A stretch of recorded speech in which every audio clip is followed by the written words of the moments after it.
નમસ્કાર દર્શક મિત્રો, હું છું રાખી અંજરિયા. સ્વાગત કરું છું આપનું કચ્છ ઉદય ટીવી ન્યૂઝમાં. તો દર્શક મિત્રો, જોઈએ આજના સમાચારો વિસ્તારથી. સ્વાતંત્ર્ય પર્વ પૂર્વે હર ઘર તિરંગા અભિયાન અંતર્ગત ઉચ્ચ અને ટેકનિકલ શિક્ષણ રાજ્યમંત્રી ત્રિકમભાઈ છાંગાએ અંજારના વરસામેડી ખાતે તાલુકા કક્ષાની તિરંગા યાત્રાને લીલી ઝંડી આપીને પ્રસ્થાન કરાવ્યું હતું. વંદે માતરમ સહિત દેશભક્તિના નારાઓ અને ગીતોથી વરસામેડી ગામનું વાતાવરણ ગુંજી ઉઠ્યું હતું. રાજ્યમંત્રી ત્રિકમભાઈ છાંગાએ જણાવ્યું હતું કે અનેક લોકોએ પોતાના જીવનનું બલિદાન આપ્યું, ત્યારે આપણને આ મહામૂલી આઝાદી મળી છે. આવનારી પેઢીઓ દેશની આઝાદી માટે જજુમેલા નામી અનામી સપૂતોથી અવગત થાય એ ખૂબ જ જરૂરી છે. વડાપ્રધાનની પ્રેરણાથી શરૂ થયેલા હર ઘર તિરંગા અભિયાનમાં ઉત્સાહભેર સહભાગી થઈને 15 ઓગસ્ટ સ્વાતંત્ર્ય પર્વની ઉજવણી કરવા રાજ્યમંત્રીએ અનુરોધ કર્યો હતો.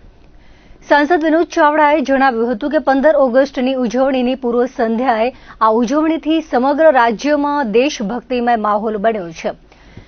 વડાપ્રધાન નરેન્દ્ર મોદીની પ્રેરણાથી હર ઘર તિરંગા યાત્રા સમગ્ર ગુજરાતમાં યોજાઈ રહી છે.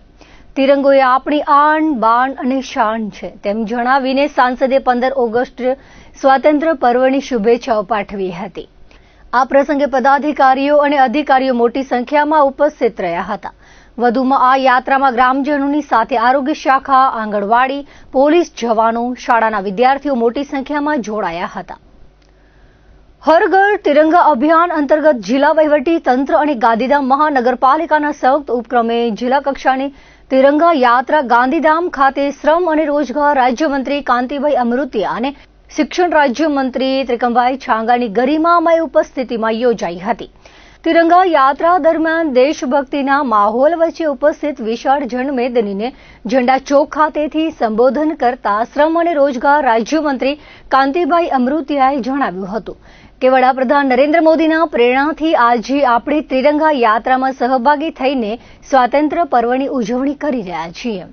યુવાનોને દેશની અમૂલ્ય મૂડી ગણાવીને રાજ્યમંત્રીએ વડાપ્રધાન નરેન્દ્ર મોદીના 2047 સુધીમાં વિકસિત ભારતના સપનાને સાકાર કરવા અનુરોધ કર્યો હતો. દેશની પ્રગતિમાં જ આપણા સૌની પ્રગતિ છે એ વાતને જ પ્રાથમિકતા આપીને રાષ્ટ્ર પ્રથમની જવાબદારીનું વહન કરવા રાજ્યમંત્રીએ જણાવ્યું હતું. બહોળી સંખ્યામાં નાગરિકોની તિરંગા સાથેની ઉપસ્થિતિ બિરદાવી હતી. ઉચ્ચ અને ટેકનિકલ શિક્ષણ રાજ્યમંત્રી ત્રિકમભાઈ છાંગાએ પ્રાસંગિક પ્રવચન કરતા જણાવ્યું હતું કે દેશની પ્રાપ્ત થયેલી આઝાદી અમૂલ્ય છે. તેમણે 80માં સ્વાતંત્ર્ય પર્વની નાગરિકોને શુભેચ્છાઓ પાઠવી હતી. વધુમાં ઉમેર્યું હતું કે વિભાજનની પીડા શું હોય તે ગાંધીધામ શહેર જેટલું કોઈ જ ન સમજી શકે. તેઓએ આઝાદી સમયે ભાગલા અને ગાંધીધામ શહેરની સ્થાપનાનો ઉલ્લેખ કરીને કહ્યું હતું કે આ મહાનગર અનેક પીડાઓ સહન કરીને આજે વિકાસના પંથે અવિરત દોડી રહ્યું છે. ગાંધીધામ શહેરના વિકાસનો શ્રેય દેશના વડાપ્રધાન નરેન્દ્ર મોદી અને ગુજરાતના મુખ્યમંત્રી ભૂપેન્દ્ર પટેલને આપ્યો હતો. કચ્છ મોરબી સાંસદ વિનોદ ચાવડાએ સ્વાગત પ્રવચન દરમિયાન જણાવ્યું હતું કે સમગ્ર રાજ્યમાં આન બાન અને શાન સાથે હર ઘર તિરંગા અંતર્ગત તિરંગા યાત્રા યોજાઈ રહી છે. સાંસદ વિનોદ ચાવડાએ કચ્છીજનોને 80માં સ્વાતંત્ર્ય પર્વ નિમિત્તે શુભેચ્છાઓ પાઠવી હતી. આ તિરંગા યાત્રાને રૂટ દરમિયાન ઠેર ઠેર પુષ્પવર્ષા કરીને આવકારવામાં આવી હતી. તિરંગા યાત્રામાં સ્કૂલના વિદ્યાર્થીઓ, પોલીસ જવાનો, હોમગાર્ડ, સશસ્ત્ર દળો, વિવિધ સમાજો સહિત સેવાભાવી સંસ્થાઓએ મોટી સંખ્યામાં જોડાઈને યાત્રાને દેશભક્તિમય વાતાવરણ ઊભું કર્યું હતું. આ યાત્રા મહાત્મા ગાંધી પ્રતિમાથી શરૂ થઈ મુખ્ય બજાર, ભાઈ પ્રતાપજી સર્કલ અને ત્યાંથી સરદાર વલ્લભભાઈ પટેલ પ્રતિમા થઈ ઝંડા ચોક ખાતે સંપન્ન થઈ હતી. રાજ્યમંત્રી કાંતિલાલ અમૃતિયા અને ત્રિકમભાઈ છાંગા સહિત મહાનુભાવોએ મહાત્મા ગાંધીજીની પ્રતિમા તેમજ સરદાર વલ્લભભાઈ પટેલની પ્રતિમાને હારારોપણ કરીને આઝાદીના નામી અનામી શહીદોને વંદન કર્યા હતા. અખંડ ભારતના સંકલ્પને ક્યારેય ભૂલવામાં નહીં આવે અને ભારતને ફરીથી અખંડ બનાવીને ઝંપવામાં આવશે તેવું આંતરરાષ્ટ્રીય હિન્દુ પરિષદના રાષ્ટ્રીય અધ્યક્ષ ડોક્ટર પ્રવીણ તોગડિયાએ ભુજ ખાતે આવેલી રાજગોર સમાજવાડી આરટીઓ રિલોકેશન સાઇટ પર એક વિશાળ કાર્યકર્તા સંમેલનને સંબોધિત કરતા જણાવ્યું હતું. કાર્યક્રમમાં આંતરરાષ્ટ્રીય હિન્દુ પરિષદના રાષ્ટ્રીય અધ્યક્ષ ડોક્ટર પ્રવીણ તોગડિયાએ મુખ્ય અતિથિ તરીકે વિશેષ હાજરી આપીને કાર્યકર્તાઓને માર્ગદર્શન પૂરું પાડ્યું હતું.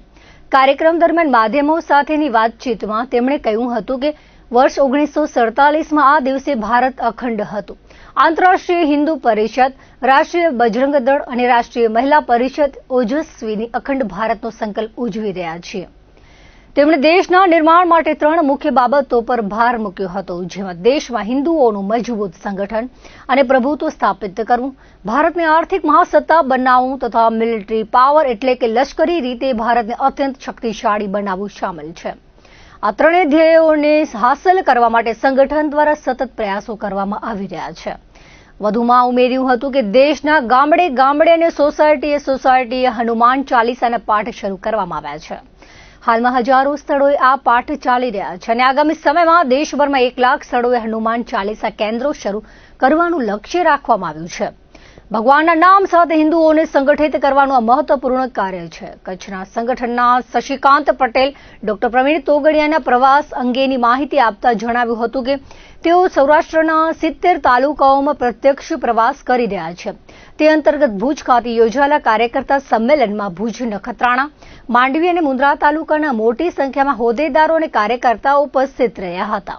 આખા દેશમાં હનુમાન ચાલીસા કેન્દ્રો શરૂ કરવાનું આહવાન કરવામાં આવ્યું છે.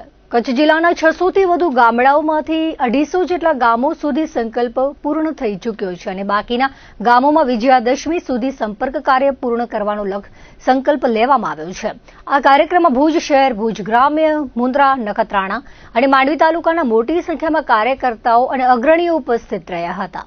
આજ 14 ઓગસ્ટ 47માં આ દિવસે અખંડ ભારત હતું.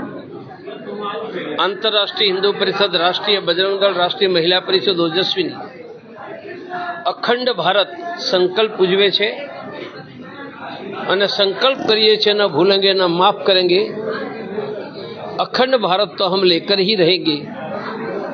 આ કરવા માટે દેશમાં હિન્દુઓનું સંગઠન, પ્રભુત્વ, ભારત આર્થિક મહાસત્તા બને અને મિલિટરી પાવર બને, આ 3 માટે અમે પ્રયાસ કરીશું. અમે દેશના ગામડે ગામડે અને સોસાયટીએ હનુમાન ચાલીસા શરૂ કર્યા છે. હજારો ચાલી રહ્યા છે. 1 લાખ કરવાના છીએ અને હનુમાન ચાલીસા ભગવાનના નામ સાથે હિન્દુઓને સંગઠિત કરવાનું કામ કરી રહ્યું છે. ઠેક ઠેકાણે હનુમાન ચાલીસા. આ દેશમાં ગાયને માતા નહીં માનો તો ક્યાં માનશો? કરવું જોઈએ. વિશ્વાસક સરકાર કરશે. આજે ભારત માતાના પનોતા પુત્ર, વીર હિન્દુ હૃદય સમ્રાટ, મા આશાપુરાની ધરતી, ભગવાન કોટેશ્વરની પાવન ધરતી, મા રવેચીની તપોભૂમિ, આ કચ્છની ધરતી ઉપર આજે ડૉક્ટર તોગડિયા સાહેબ જ્યારે પધાર્યા છે, એ એમનો પ્રવાસ સૌરાષ્ટ્રના 70 તાલુકાઓમાં ડૉક્ટર સાહેબ પ્રત્યક્ષ પ્રવાસ કરવાના છે. એ પૈકી આજે ભુજના આંગણે સાહેબ પધાર્યા છે. ભુજ તાલુકો, નખત્રાણા તાલુકો, માંડવી તાલુકો અને મુન્દ્રા તાલુકો, આ 4 તાલુકાના કાર્યકર્તાઓનું સંમેલન હતું. બધા જ તાલુકાના પદાધિકારીઓ અહીંયા પધાર્યા હતા. સાહેબ આજે સમગ્ર ભારતમાં હનુમાન ચાલીસાનું અભિયાન ચલાવે છે. આખા દેશમાં 1 લાખ, 5 લાખ અને 11 લાખ હનુમાન ચાલીસાના કેન્દ્રો શરૂ થાય એના માટેનું આહવાન છે. પ્રત્યેક ગામની અંદર, શહેરની અંદર, પ્રત્યેક મહોલ્લા સોસાયટીની અંદર આંતરરાષ્ટ્રીય હિન્દુ પરિષદ અને રાષ્ટ્રીય બજરંગ દળના કાર્યકર્તાઓ મહોલ્લાની અંદર જશે, ગામડાઓની અંદર સંપર્ક કરશે. કચ્છના 600થી વધારે ગામોનો અમે સંપર્ક કરવાના છીએ. લગભગ 200થી 250 ગામોનો સંપર્ક થઈ ચૂક્યો છે. બાકી આવતા વિજયાદશમી સુધીનો આ સંકલ્પ પૂરો કરવાના છે. હનુમાન ચાલીસા કેન્દ્ર દ્વારા હિન્દુ સનાતન ધર્મની અખંડ ભારતની જે આપણી કલ્પના છે એ હનુમાન ચાલીસા કરવાથી જ સાકાર થવાની છે. તો આજનો પ્રવાસ એ કચ્છની ધરતી ઉપર ડૉક્ટર સાહેબ આવ્યા છે. કચ્છની સમગ્ર જનતા, કચ્છના બધા જ સાધુ સંતો આજે સાહેબનું સ્વાગત કર્યું છે. આવતીકાલે 15મી ઓગસ્ટ એટલે ભારતનો સ્વાતંત્ર્ય દિન છે. એ ગાંધીધામની અંદર સાહેબના હસ્તે ધ્વજવંદન થવાનું છે. ત્યારબાદ કાર્યકર્તાઓને સંબોધન કરશે. બપોર પછી કચ્છની જૂની રાજધાની ભચાઉ તાલુકાનું કંથકોટ ગામ છે, જે ઐતિહાસિક ગામ છે, એ ઐતિહાસિક ગામની ધરા ઉપર રાપર અને ભચાઉ તાલુકાના લગભગ 1000 થી 1500 કાર્યકર્તાઓ, ત્યાં ગામડામાંથી કાર્યકર્તાઓ બોલાવ્યા છે, એ કાર્યકર્તાઓને માર્ગદર્શન આપશે. સાંજે 5 થી 7 ભચાઉ તાલુકાનું જે કટારિયા ગામ છે, જ્યાં માનસ હનુમાન ધામ મંદિર છે, એ કચ્છ, ગુજરાત અને ભારતમાંથી 25,000 થી વધુ લોકો શ્રદ્ધાળુઓ ત્યાં આવે છે. એને સાહેબ સંબોધન કરવાના છે અને ત્યાંથી એમનો આગળ સૌરાષ્ટ્રમાં પ્રવાસ ચાલુ થવાનો છે. સ્વાતંત્ર્ય પર્વની ઉજવણીના ભાગરૂપે દેશના વડાપ્રધાન નરેન્દ્ર મોદીના નેતૃત્વમાં સમગ્ર દેશમાં જનજાગૃતિ અને દેશભક્તિના ભાવને વધુ મજબૂત કરવાના હેતુથી વિવિધ કાર્યક્રમોનું આયોજન કરવામાં આવી રહ્યું છે, જેના અંતર્ગત કચ્છ લોકસભા દ્વારા અને સમાજ નવનિર્માણ ટ્રસ્ટ ભુજના સૌજન્યથી ભુજ ખાતે ભવ્ય તિરંગા સાયક્લોથોનનું સફળ આયોજન કરવામાં આવ્યું હતું. આ કાર્યક્રમ અંગે ભુજ શહેર ભારતીય જનતા પાર્ટીના પ્રમુખ મિત ઠક્કરે માહિતી આપતા જણાવ્યું હતું કે કચ્છના સાંસદ વિનોદ ચાવડાના સૌજન્યથી યોજાયેલી આ સાયકલ યાત્રામાં શહેરના યુવાનો, વડીલો અને નાગરિકોએ ખૂબ જ ઉત્સાહ અને જોશભેર ભાગ લીધો હતો. આ સાયકલ યાત્રાનો પ્રારંભ એરપોર્ટ રોડ પર આવેલા 4 રસ્તા ગુરુદ્વારા પાસેથી કરવામાં આવ્યો હતો. ત્યારબાદ સમગ્ર રિંગ રોડ પર ભ્રમણ કરીને આ યાત્રાનું સમાપન 3 રસ્તા સર્કલ હોટલ ગ્રાન્ડ 3D રિજન્ટા પાસે કરવામાં આવ્યું હતું. આ સમગ્ર આયોજનથી ભુજ શહેર દેશભક્તિના માહોલમાં રંગાઈ ગયું હતું. સ્વાતંત્ર્ય પર્વ 15 ઓગસ્ટ આપણા દેશના યશસ્વી વડાપ્રધાન શ્રી નરેન્દ્રભાઈ મોદીના નેતૃત્વમાં સમગ્ર દેશમાં જનજાગૃતિ માટે અને દેશભક્તિ માટે અનેકવિધ કાર્યક્રમો ભારતીય જનતા પાર્ટી અને સમગ્ર દેશ દ્વારા કરવામાં આવે છે. ત્યારે આજરોજ ભુજમાં આપણા કચ્છના યુવા સાંસદ શ્રી વિનોદભાઈ ચાવડાના નેતૃત્વમાં એક સાયકલ યાત્રાનું આયોજન ભુજના સમગ્ર માર્ગ પર તે યાત્રા જશે અને યુવાનો અને વડીલોએ ખૂબ જોશભેર આમાં ભાગ લીધો છે. આપણે એરપોર્ટ 4 રસ્તાથી એ સ્ટાર્ટ થઈ છે, આખા રિંગ રોડ પર ફરી અને હોટલ ગ્રાન્ડ 3D પાસે આ યાત્રાનું સમાપન થશે. સ્વાતંત્ર્ય પર્વની ઉજવણીના ભાગરૂપે માંડવી ખાતે વિવિધ દેશભક્તિ સભર કાર્યક્રમોનું આયોજન કરવામાં આવ્યું હતું. પ્રદેશ ભાજપ મહામંત્રી અને માંડવીના ધારાસભ્ય અનિરુદ્ધ દવેની ઉપસ્થિતિમાં માંડવીના દરિયા કિનારે માછીમાર સમુદાયના સથવારે એક ભવ્ય તિરંગા યાત્રા યોજાઈ હતી. દરિયામાં બોટ મારફતે યોજાયેલી આ અનોખી તિરંગા યાત્રા શરૂ કરતા પહેલા દેશવ્યાપી અભિયાન એક પેડ માં કે નામ અંતર્ગત વૃક્ષારોપણ કરવામાં આવ્યું હતું. ત્યારબાદ દરિયાના પાણીમાં દેશભક્તિના રંગે રંગાયેલી બોટ સાથે ભવ્ય તિરંગા યાત્રા પ્રસ્થાન પામી હતી. મોટા સલાયામાં સુન્ની મુસ્લિમ વાગેર સમાજ દ્વારા ભવ્ય સમુદ્રી ત્રિરંગા યાત્રાનું આયોજન કરવામાં આવ્યું હતું. દેશભક્તિ, એકતા અને રાષ્ટ્રપ્રેમની ભાવનાથી ઓતપ્રોત આ યાત્રામાં મોટી સંખ્યામાં નાગરિકો, મહિલાઓ, યુવાનો તથા વિવિધ સમાજના આગેવાનો ઉત્સાહપૂર્વક જોડાયા હતા. આ કાર્યક્રમમાં વિવિધ મોરચા અને કારોબારીના કાર્યકરો, અન્ય સમાજોના આગેવાનો અને મોટી સંખ્યામાં નાગરિકોએ યાત્રામાં જોડાઈને કાર્યક્રમને સફળ બનાવ્યો હતો. દેશના વડાપ્રધાન નરેન્દ્ર મોદીના હર ઘર તિરંગા અભિયાન અંતર્ગત દેશભક્તિ અને રાષ્ટ્રભાવનાને વધુ સુદૃઢ બનાવવાના ઉદ્દેશ્યથી ભુજ તાલુકાના કોટડા ચકાર મધ્યે તિરંગા યાત્રાનું આયોજન કરવામાં આવ્યું હતું. આ યાત્રામાં તાલુકાના વિવિધ વિસ્તારોમાંથી મોટી સંખ્યામાં યુવાનો, વડીલો અને રાષ્ટ્રપ્રેમી નાગરિકો હાથમાં રાષ્ટ્રધ્વજ સાથે જોડાયા હતા, જેના કારણે સમગ્ર વિસ્તાર દેશભક્તિના રંગે રંગાઈ ગયો હતો. કાર્યક્રમના પ્રારંભે પધારેલા સંતો અને નિમંત્રિત મહેમાનોના વરદ હસ્તે દીપ પ્રાગટ્ય કરવામાં આવ્યું હતું. પ્રારંભિક તબક્કે ભુજ તાલુકા ભાજપ પ્રમુખ અશોકભાઈ બરાડિયાએ ઉપસ્થિત સૌ મહાનુભાવો અને ગ્રામજનોનું ઉષ્માભર્યું સ્વાગત કર્યું હતું. ત્રિરંગા યાત્રાના શુભારંભ પ્રસંગે કચ્છ જિલ્લા ભાજપ અધ્યક્ષ દેવજીભાઈ વરચંદે પ્રાસંગિક પ્રવચન આપતા જણાવ્યું હતું કે ભારત દેશ આજે મહાસત્તા તરફ ઝડપથી આગળ વધી રહ્યો છે અને વિકસિત ભારત બનવા જઈ રહ્યો છે. આવા સમયે દેશના દરેક નાગરિકની પ્રાથમિક ફરજ એ છે કે તેઓ દેશહિતના કાર્યમાં પોતાનું શ્રેષ્ઠ યોગદાન આપે. આ સમગ્ર યાત્રા દરમિયાન વિવિધ શાળાના બાળકો ભારતીય સંસ્કૃતિ અને વીર શહીદોની વેશભૂષા ધારણ કરીને જોડાયા હતા.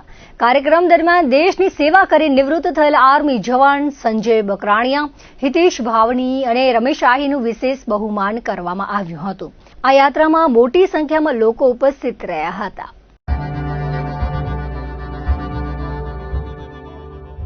શું તમારા હાથ ધ્રુજે છે? હાથમાં વારંવાર કંપન રહે છે અથવા ચાલવામાં મુશ્કેલી અનુભવો છો? તો આ લક્ષણોને અવગણશો નહીં, કારણ કે આ પાર્કિન્સનના લક્ષણો હોઈ શકે છે. સમયસર યોગ્ય તપાસ અને સારવારથી જીવનને વધુ બહેતર બનાવી શકાય છે. પાર્કિન્સન તથા મૂવમેન્ટ ડિસઓર્ડરની તપાસ અને સારવાર માટે સંપર્ક કરો ડોક્ટર નીરજ બલાની, ન્યુરો ફિઝિશિયન અને મૂવમેન્ટ ડિસઓર્ડર સ્પેશિયાલિસ્ટ, કે Patel super speciality hospital, Kutch university પાસે, મુન્દ્રા રોડ, ભુજ, કચ્છ. અપોઇન્ટમેન્ટ માટે સંપર્ક કરો 8104312022 અને મગજના હુમલા એટલે કે લકવા માટે એડવાન્સ સ્ટ્રોક હોટલાઇન નંબર 028322360001. કે પટેલ સુપર સ્પેશિયાલિટી હોસ્પિટલ. સમયસર તપાસ, બહેતર જીવન તરફ એક મહત્વપૂર્ણ પગલું.